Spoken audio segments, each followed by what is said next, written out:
Well, thank you for coming to listen to my pitch. I just read an article that said that 85% of people found jobs through networking.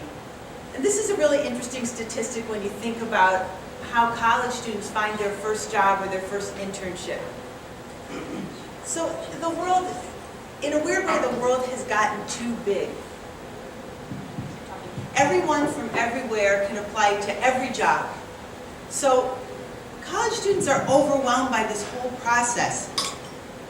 Career services often don't have the resources to help them, and strangely, students are often dismissive of career services or they're intimidated by career services. Networking really has to be personal. It's great to have resources like LinkedIn and Facebook, but it's also who do you know? And then finally, this generation is sort of unprepared for face-to-face communication and for the telephone. So our solution, CareerAmplify, wants to bring the job search into the 21st century. We want to empower students and take advantage of synthesizing the best of career coaching, career services, social media, and personal contact network. And we want to use technology to support that process. The statistics. Career services is understaffed. The median number of career service professionals in a college is 4, and the ratio is 2,000 students to 1 professional, which makes it hard for career services to really impact everyone they need to touch. 2/3 of the jobs created in the last 3 years were with companies having 500 or fewer employees. Those companies don't have the time or the resources to necessarily recruit on campus. And then again to networking. In a Korn Ferry survey, 77% of executives who were surveyed said that networking was what really mattered in the job hunt, and only 3% talked about resumes. So how does a student study and manage all of this? What do we want to do? Our ultimate goal is to systematize delivery of coaching and contact network management process. At the moment, we work with our clients in a very traditional way, and we're analyzing our service delivery flow to develop a robust and systematic way to meet job seekers' needs. We did a lot of coaching in the past year and a half, and the outcomes really confirm what we already understood. In our survey, 100% of the sample was seeking a job or an internship. Only 37% had utilized career services, either gone in or gone on the website before our meeting. 91% had a job or an internship after 1 to 3 coaching sessions. And a really interesting outcome was that a lot of the students were empowered to reach out to a key influencer in their really personal contact network and start to deliver their job search message. What's next for us? We're in MVP development. We're also working on developing a personal contact management platform. We want to do written and video content to scale delivery of coaching. And of course, we want sales, a lot more sales. In terms of the competitive environment, we don't really see competitors as much as we see resources for our student job seekers. No one's really fit all the pieces of the puzzle together, and we want to be that coherent whole. We look at the high school to college preparatory market and certain career coaching companies as real models for this market. We operate in a funnel that starts when a parent purchases services to help a high schooler get into college. And we are sort of the end of that funnel. Who are we? We have a unique combination of recruitment, human resources, and job search skills. We're women-owned. We have global experience living and working in Asia and in Europe and in the US. We really know how the sausage is made. I was the CEO of a recruitment firm for 7 years. I worked with recruiters and with key hiring managers, and I know what the challenges are. We know why a student doesn't get a response when they apply to something online. We have strong academic underpinnings to our coaching, and we understand what networking does in the job search and how to work with that. Our students are from many locations and many types of colleges. We've worked with people in the last year from the School of Visual Arts in New York to Missouri Science and Technology. We have worked with students in the UK, in Israel, and in rural Ohio. So thank you for coming to listen, and I'm interested if you have comments or you have questions. Great, thank you. Who wants to start? Fabulous question askers. Maybe it was in there, but I missed it. Who are your direct customers? Who pays you for your work? So the first the first channel we're going for are the career service offices.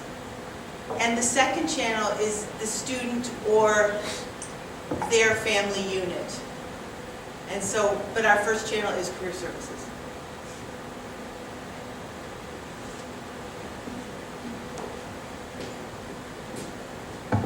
Can you share what the user experience is like? So, like the mentoring process, you said 1 to 3 meetings. So, is it structured or is it more fluid? You know, kind of what happens? What would you expect? I have to thank my I-10 mentor, Adesh Sharma, for the answer to this, which is, yes, it is structured. When I started this, I called him and he said, oh, you're 50,000 feet up there. Get a structured process and get back to me. So we have worked very hard to, right now, when a student comes to us, we usually start, it's usually either Skype or phone, rarely in person because of location. We work with the student and often with a parent or another key adult who's interested in the search. We work through the same process regarding where they are, whether they have access to career services, and what is their initial sort of messaging package. Basic things that you'd think everyone had done, but they haven't. And then once they work through that, we start talking about how do you and your key influencers in your world look at your very close contact network. And then we work on the students saying, okay, how do you message to that contact network what you really want? And often, by the time we get there, which is really 3 sessions or support points, people are off and running. Some people want and need much more. Many people want and need premium product with a lot of coaching. And a lot of people we think just need the support and the empowerment to realize that they can use the resources. So, a question about so where does the technology, I know you're working on getting the technology, the platform built.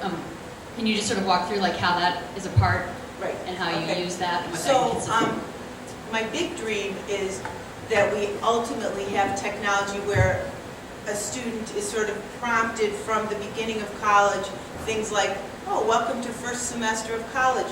This semester, just go to career services, see where the office is, check the box. You know, it's time for you to job shadow for half a day, but that's sort of the big plan. But in the core of that, we want a robust contact management platform that takes, right now we do this manually, so when we have a client, we literally give them instructions to download their phone, and often their parents' or other adults' phone, into a CSV file. We then download personal LinkedIn contacts and personal Facebook contacts and really tell people, sit down on the couch and just look and see who are the top 20 people who either are in a field of interest, have a strong affinity with you, or are just rich and successful and happy. Those are most likely the people that are going to help this student find the first job or the internship.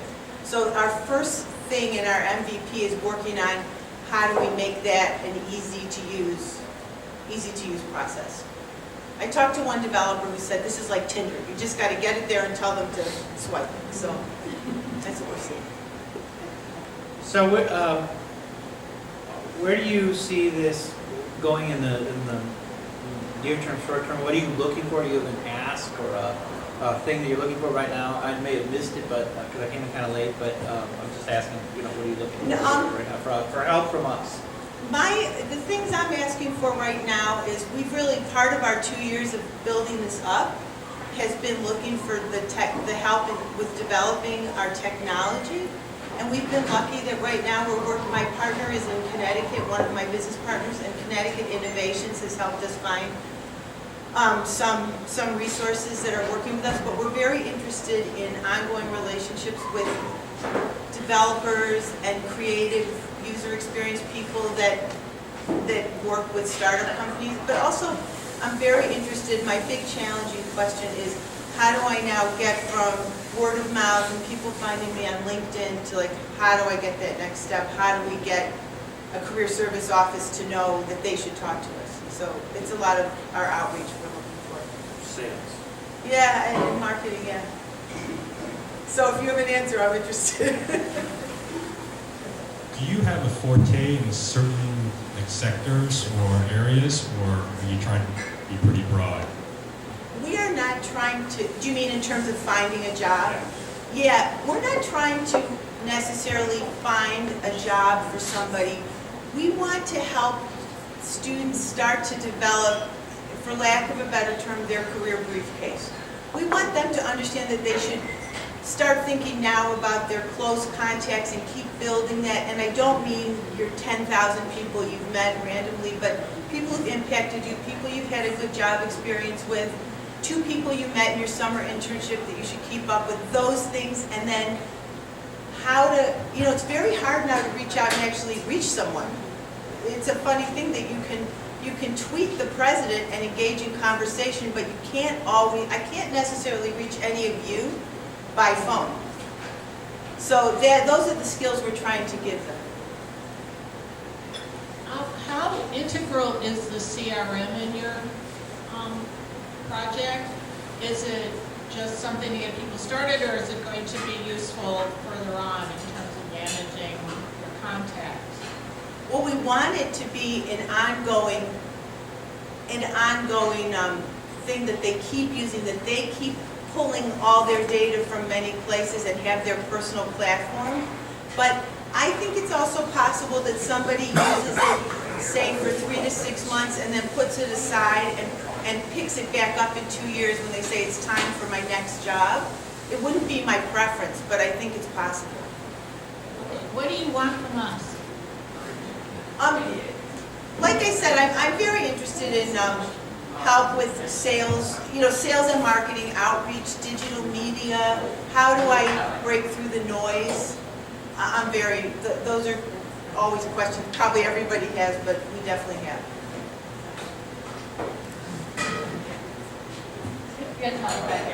So how are you getting your customers right now? Sorry, I missed part of it. Oh, thanks. Right now, I had done some coaching in the past, so I reached out to some of those people, but we really talked to students and parents who we knew parents pick up on this idea very quickly. So some people just referred their student to us, and other people, we reached out to them knowing that they were in this part of the process. And then I've been found on LinkedIn a couple times, and people have just reached out to me. Because I was going to say, so being a previous student myself, I know that going to the Career Center was never the top of my mind until I needed a job. Right. Then I went there. Right. I think, especially since you're a third party, it almost adds to that complexity. But I think perhaps to your point of how do you get through the noise, I mean, your end users are the students or the parents. And so I think from my perspective, yeah, you should get on social media, but doing content creation in terms of getting the students to go to the Career Center and ask for you. Yeah, that's what I've been thinking about. And we're going to the NACE conference this year. NACE is a big, we're going to try to work it on both sides because we got to get both parties sort of interested, but I agree with you. Yeah. No, but I think you're doing something really interesting. The hardest part, from my perspective, just knowing what I went through to get to a point where I wanted to use a Career Center, Right. is that no one's pushing Career Center on them. I know. And so you almost have to get in front of them to say, no, this is important. You need to think about it from year one and getting into that system. You can come be my spokesperson. Hey, I have 3 children I pushed into jobs, and all of them were like just about crying, talking about career services. I was like, you will go. They just need to see it as fun. That's a part that I think schools have a hard time doing, is making kids feel like going to Career Center is fun because it's, right now, you walk in, it's really boring. Sort of scary. I think for a lot of people it's scary. Is what? It's a little bit frightening. Oh, yeah, for sure. Yeah. Yeah, no, I completely agree. If there's a way to bridge that gap, it would be great. All right, I'll work my way through it. Sorry. So in the future, when every career services office is using your platform, how involved will the people on your staff be in the process? Will it be fully kind of an automated platform and the career services people themselves take on the role that you're now playing, or is there some halfway house between those things? I hope I have this problem. No, this is a really interesting question. I don't know if I can answer that. I don't see us handing this over to career services. Career services offices and universities already have many platforms. And so this should be a value-added thing that we would continue to add value to. And part of it, I think, is going to be to see where and how people use it the most, and then go in that direction. But we'll see. Yeah, I would think anything you can do to take the workload off of career services and be augmentative, because they're, like as you pointed out, one of the most strapped resources on I campuses too. think the other thing to this point is that if you can sell the idea to career services that you're helping their statistic, because a lot of people are now looking at college with an ROI kind of attitude. So if you're saying to the college, we can show you that by adding this value-added product, your students are more engaged, they're more on time in the process, they're not waiting to go to career services till they need a job, then if you can show that the statistic improves, then hopefully it stays just as an augmented product that keeps improving. Okay, so I have two questions. The first one's going to kind of piggyback on Wes's, and the question is, how are you? Now, the long-term goal is to remove you from the process, quite frankly. I mean, am I wrong here? I mean, it's Right. Any company that you're trying to expand at some point can't just be you answering the phone. So could you explain how you're moving towards? You said you're systematizing how right now you're dealing with people one-on-one, and how you're going to stop doing it, and your company is going to accomplish that goal. And then I have a follow-up question after that. Okay, we think, first of all, we want to have written and video content that if somebody wants to just sit down and stop and look at something, it's going to be there. But we are trying to take the process we're using now and put it in small bites into technology. So sort of telling the job seeker, okay, do this, then come back. Do this, then come back. But we think it's possible that people, at least at the beginning, will want some part of, we're thinking of training sort of a sales staff to do an intro, like 10 to 15 minute intro if necessary as a bridge before it becomes fully automated. And so that's sort of where we're thinking, but ultimately we want it to be something people are using as a resource. We do believe there are people that are always going to want a premium product, so I envision that there's part of the technology that says, oh, would you like to prepay for 5 half-hour coaching sessions? And you can sort of, let's say you hit a wall, like our technology says, we see that you said you were going to this interview and we haven't heard from you, you haven't checked in to answer something, do you need to use some of your prepaid coaching? And then they could click through and then you could schedule a meeting. So that's sort of how I see it, but Okay. we'll see. And the follow-up question is, do you see other markets besides students? I do. My big pivot product is women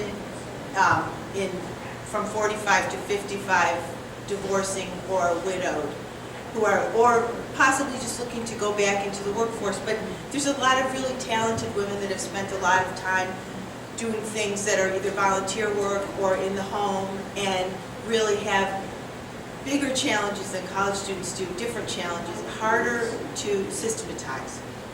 So it needs more of a premium product with the systematic support. Did you have a question? I was gonna say, like, I thought I saw another hand over. Anything else? How do people find your LinkedIn? You said you funnel people into your LinkedIn. Yeah, Do you use you other know- social medias as well? You mean, how have they found me so far? Right. I think people have typed in, I didn't ask the people that did it, but I think it has to do with either career coaching or something in my summary. I should have a more scientific answer to that. So I have a question.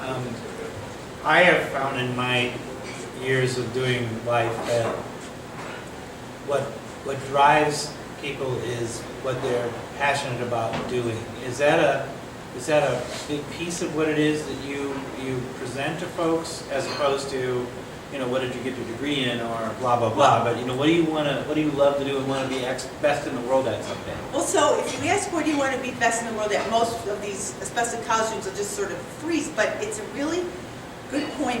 What we do is we start with just a few questions so that some basic sorting things, you know, the basic like where are you in college, blah, blah. But then we always ask the question in the middle of the first conversation, you know, if you woke up tomorrow and you were in your ideal job, what would it be? And you'd be amazed. Somebody who's flailing in the conversation, when you ask it that way, knows the exact answer. And I recently worked with a student and his father, and the student was flailing away, and I said, what do you know, I asked the question, he had an exact answer, and then I said to him and his father, you realize your father is in this industry. But they had never, and the father later said to me, this is the first time we ever connected about this. So it's helping people see what's really right in front of their faces and moving them along by themselves in this direction. Any questions for Dave? All right, you guys actually woke up this morning. That's good. All right, thank you so much. Thank you.